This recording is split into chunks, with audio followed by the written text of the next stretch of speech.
বিসমিল্লাহির রহমানির রহিম। আসসালামু আলাইকুম দর্শকবৃন্দ, কেমন আছেন? আশা করি ভালো আছেন। আমিও ভালো আছি। আমি এখানে একটা সস বানানো দেখাবো, সেটা হচ্ছে তেঁতুলের সস।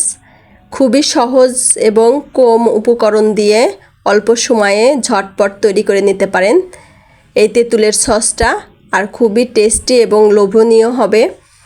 তো যাই হোক, আর কথা না বাড়িয়ে আমি এখানে হাফ কেজি পরিমাণ তেঁতুল ভিজিয়ে রেখেছিলাম 5 ঘন্টার মতো। এবারের নতুন তেঁতুল, তো হাফ কেজি তেঁতুল ভিজিয়ে এখানে ভিজানো হয়ে গেছে। আমি এর থেকে ময়লাগুলো ফেলে দিচ্ছি, বিচি আর খোসাগুলো।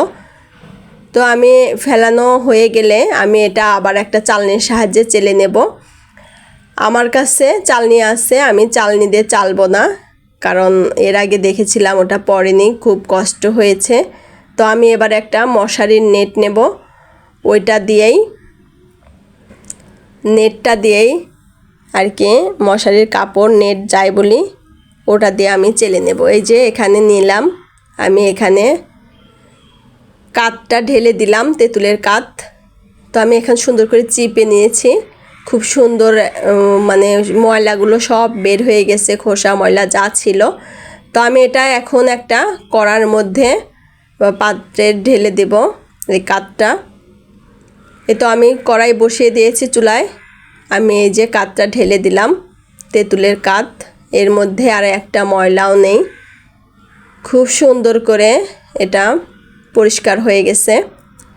তো আমি এটা কিন্তু রান্না করতে বেশি সময় লাগবে না, অল্প উপকরণে আর অল্প সময়ে ঝটপট পারফেক্ট একটা তেঁতুলের সস বানাতে চাইলে আমার এই রেসিপিটা ফলো করতে পারেন আপনারা।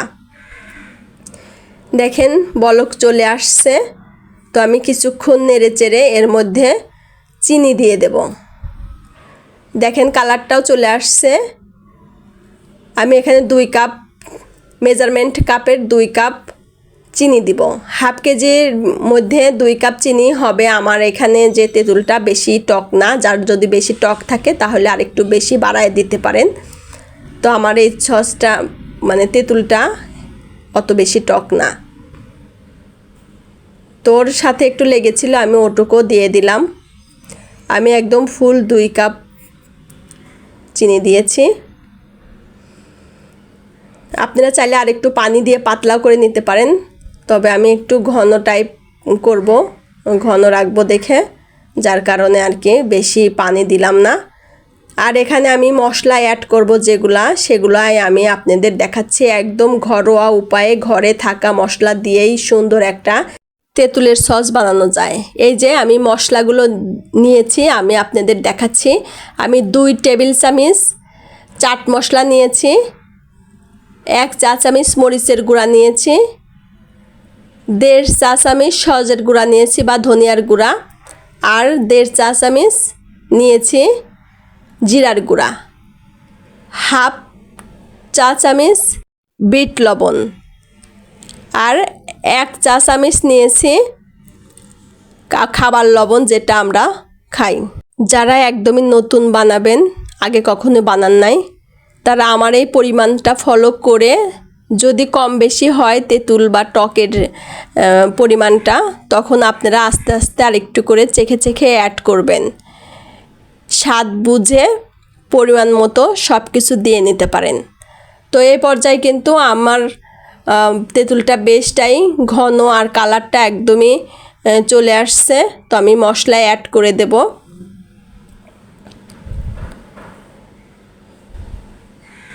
আর এটা কিন্তু আপনারা ঘরে নর্মাল টেম্পারেচারে 6 মাস বা 3 মাস রেখে খেতে পারেন। তবে হাফ কেজি যাদের ঘরে এই সসটা খুবই পছন্দ করে, তারা কিন্তু বেশি দিন না রাখলেও হয়, অল্প দিনের মধ্যে হয়ে যায়। যে আমি সব মশলাগুলো অ্যাড করে দিলাম, অ্যাড করে আমি সুন্দর করে নেড়ে নেব, কারণ এর মধ্যে যেন কোনো রকমের মশলার গুঁড়াগুলো আস্ত থেকে না যায়, দলা পাকিয়ে নেওয়া যায়। আমি সুন্দর করে মিশিয়ে নেব, খুব সুন্দর করে নাড়বো অনেক টাইম নিয়ে। নেড়ে নামানোর আগে আমি একটু ভিনেগার দেব। তো এখানে হাফ কেজি তেঁতুল যেহেতু, সেখানে আমি 3 টেবিল চামচ ভিনেগার দেব, যাতে টেস্টটাও পারফেক্ট আসে আর জিনিসটাও অনেক ভালো থাকে। আপনাদের ভিনেগারে কিন্তু শুধু জিনিসটা বেশি দিন রাখার ইয়েটাই থাকে না, তো এটা কিন্তু টেস্টটাও বাড়ায় ভিনেগারটায়। তো আমার কিন্তু এখন নামানোর সময় হয়ে গেছে, তার জন্য আমি ভিনেগার দিয়ে দিলাম আমার পরিমাণ মতো। আপনারা চাইলে হাফ কেজির মধ্যে 3 টেবিল চামচ ভিনেগার দিবেন, চাইলে একটু বাড়ায় কমায়ও দিতে পারেন। তো আমি আমার পরিমাণ মতন দিলাম, আপনারা আপনাদের পরিমাণ মতো দিয়ে নেবেন, এটা না দিলেও হবে, সমস্যা নাই। তো আমি এটা এখন নামিয়ে টেবিলে নিয়ে যাচ্ছি, ঠান্ডা করে একটা বোতলে ভরে আপনাদের দেখাচ্ছি কতটা পারফেক্ট হয়েছে আর কতটা সুন্দর হয়েছে। দেখেন চলে আসলাম টেবিলে, এখন আমি কৌটার মধ্যে ভরে নিচ্ছি।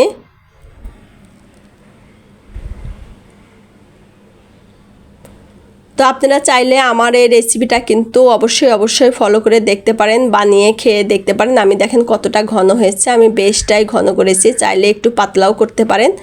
তো আমি পাতলা করলাম না, আমি ঘন করেই বানাইলাম। তো যাই হোক, এই পর্যায়ে আমার ভিডিও যারা দেখতেছেন আর আমার এই সসটা কেমন হয়েছে অবশ্যই কমেন্ট করে জানাবেন। ভালো থাকবেন, সুস্থ থাকবেন, আমার চ্যানেলের সাথেই থাকবেন, বেশি বেশি করে লাইক কমেন্ট করবেন। আল্লাহ হাফেজ।